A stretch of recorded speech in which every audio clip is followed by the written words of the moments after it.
بسم اللہ الرحمن الرحیم۔ السلام علیکم ورحمۃ اللہ وبرکاتہ۔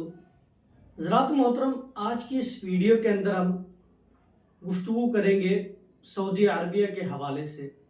سعودی عربیہ کے اندر ابھی بارش ہوئی اور اس بارش نے سیلاب کا روپ لے لیا ہے اور ہر جگہ تباہی ہوتی ہوئی نظر آ رہی ہے۔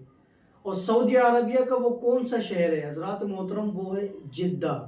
مکۃ المکرمہ کے اندر بھی بارش ہوئی الحمدللہ، لیکن وہاں پر جو بارش ہوئی وہ رحمت والی بارش ہوئی، لیکن جدہ کے اندر جو بارش ہوئی ہے اس بارش نے سیلاب کا روپ لے لیا اور ایسی حالت ہو رہی ہے، جیسے کہ آپ ویڈیو دیکھ سکتے ہیں، اتنی بری حالت ہو گئی ہے کہ گاڑیاں ایسے بہہ رہی ہیں جس طریقے سے وہ کاغذ کی ناؤ پانی کے اندر چلتی ہے، اسی طریقے سے وہاں پر گاڑیاں پانی کے اندر بہتی ہوئی نظر آ رہی ہے۔ جو ریگستانی علاقہ تھا وہ ایسا لگ رہا ہے کہ جیسے یہاں پر ریگستان ہو ہی نہیں، اتنی بھینکر وہاں پر بارش ہوئی ہے۔ اور یہ بارش نہیں ہوئی، حقیقت کہا جائے تو یہ اللہ کا عذاب نازل ہوا ہے۔ وہ عذاب نازل کیوں ہوا ہے؟ کیونکہ ان لوگوں نے اللہ کے عذاب کو دعوت دی ہے۔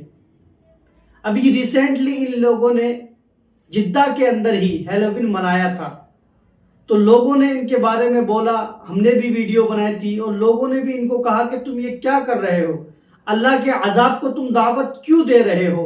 تو ان لوگوں نے جواب دیا کہ صاحب یہ ہمارا ملک ہے، ہمارا دیش ہے، جو ہم چاہیں گے وہ کریں گے۔ میرے بھائیو، بزرگوں، دوستو، یہ شاید بھول گئے، اللہ فرماتا ہے وَلِلَّهِ مَا فِي السَّمَاوَاتِ وَمَا فِي الْأَرْضِ، اور اللہ ہی کے لیے زمینوں اور آسمان اور جو کچھ اس کے اندر ہے سب کچھ اللہ ہی کے لیے ہے۔ تو یہ لوگ بھول بیٹھے ہیں، شاید ان لوگوں کو اپنے ریال کے اوپر اور اپنے پیٹرول کے اوپر اتنا گھمنڈ ہو گیا ہے کہ اللہ تبارک و تعالیٰ کو بھول چکے ہیں۔ لیکن یاد رکھنا، اللہ فرماتا ہے اِنَّ بَطْشَ رَبِّكَ لَشَدِيدٌ، بے شک تیرے رب کی پکڑ بہت سخت ہے۔ حقیقت بات ہے، جب رب تبارک و تعالیٰ پکڑنے پر آتا ہے تو بہت سخت حساب و کتاب لیا کرتا ہے، اور جب تک وہ ڈھیل دیتا ہے تو اس کی ڈھیل کا عالم یہ ہوتی ہے کہ دنیا کے اندر اگر کوئی خدائی دعویٰ بھی کر لے تو اللہ تبارک و تعالیٰ ایک وقت تک اسے کچھ نہیں کہتا ہے، لیکن اور یقیناً جب وہ پکڑ کرنے پر آتا ہے تو اِنَّ بَطْشَ رَبِّكَ لَشَدِيدٌ، بے شک تیرے رب کی پکڑ بہت سخت ہے۔ یہ تو کچھ بھی نہیں ہے، ان سے زیادہ شریر اور مکار لوگ اور بادشاہ اس دنیا کے اندر آئے، مگر اللہ تبارک و تعالیٰ نے ان تمام کو نیست و نابود کر دیا، برباد کر دیا۔ تو ان لوگوں کی اوقات کیا ہے؟ تو ان لوگوں کو چاہیے کہ اللہ کی بارگاہ میں توبہ کرے۔ اب جب عذاب نازل ہو رہا ہے تو یہ توبہ کر رہے ہیں، اللہ سے بخشش چاہ رہے ہیں، اللہ کی پناہ چاہ رہے ہیں، لیکن جب سب کچھ ٹھیک ٹھاک تھا ان لوگوں نے اس چیز کا بالکل خیال نہیں کیا۔ خوب مزے سے ہیلووین منایا، خوب مزے سے اللہ کی نافرمانیاں کی اور خوب ناچ گانا کروایا، جو ان سے ہو سکتا تھا یہ تمام کے تمام کام ان ظالموں نے کیے۔ اب جب اللہ نے عذاب ان پر نازل کیا ہے تو یہ لوگ اللہ کو یاد کر رہے ہیں۔ یاد رکھنا، اگر اب بھی چاہتے ہو بچنا تو اس کی ایک ہی صورت ہے، اللہ تبارک و تعالیٰ کی بارگاہ میں سچی توبہ کرو اور نبی علیہ السلام کے دامن کو حقیقی طور پر پکڑ لو، اور جو طریقہ اسلام نے دیا ہے اس طریقے پر چلتے ہوئے نظر آؤ۔ یہ کیا کہتے ہوئے نظر آ رہے ہیں کہ صاحب ہمارا ملک ہے، ہم جو چاہے کریں گے؟ میرے بھائیو، بزرگوں، دوستو، اسلام مسلمان ہو اور ایسی باتیں کہے، ایسا تو ہو ہی نہیں سکتا۔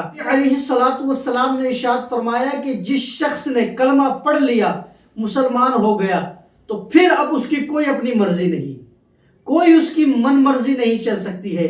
اس کی مثال میرے آقا صلی اللہ علیہ وسلم نے فرمایا کہ اس شخص کی مثال اس اونٹ کی طرح ہے کہ جس کی نکیل اس کے مالک کے ہاتھ میں ہے، جدھر اس کا مالک لے کے جائے گا وہ وہیں پر جاتا ہوا نظر آئے گا۔ تو اسی طریقے سے مسلمان ہے، جو شریعت کہتی ہے صرف وہی وہ کر سکتا ہے، اپنی طرف سے وہ دماغ نہیں لگا سکتا ہے کہ صاحب ہمارا دیش ہے، ہمارا ملک ہے، ہم جو چاہیں وہ کریں گے۔ اگر تم یہ کرو گے تو پھر یاد رکھنا اللہ تبارک و تعالیٰ تم پر ضرور عذاب نازل فرمائے گا اور تمہیں نیست و نابود فرما دے گا، اور تمہاری جگہ وہ اس قوم کو لائے گا کہ جو اللہ کی فرما بردار ہوگی۔